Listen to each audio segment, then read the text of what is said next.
China refuses to back the International Security Council's demand that Iran suspend its uranium enrichment activity.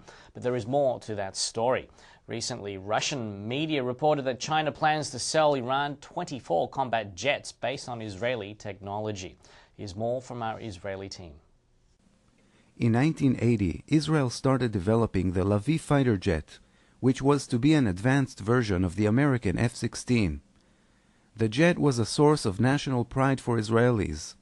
More than $1 billion was invested to develop the jet, mostly from the U.S. government, but the Israeli cabinet declared that the project was uneconomical and voted to stop its development.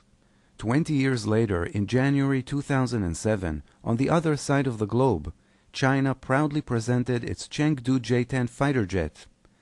According to international aviation experts, the Chinese jet bears striking similarities to the 1980s Israeli Lavi fighter. They say that's because Israelis sold the jet's technology to China. But according to Russian media, China now intends to sell some of these jets to Iran, a country whose nuclear program is seen as a threat by many Western countries, especially Israel. The Russian newspaper Kommersant and news agency Novosti recently reported that China plans to sell the Iranians 24 J-10 fighter jets. They quote an expert who says that Iran will most likely use the jets to protect key facilities, such as a nuclear power plant at Bushehr. We talked with Kommersant's correspondent, Konstantin Lantratov, who was one of the first to report on the Chinese-Iranian deal. He explains how Russia is involved.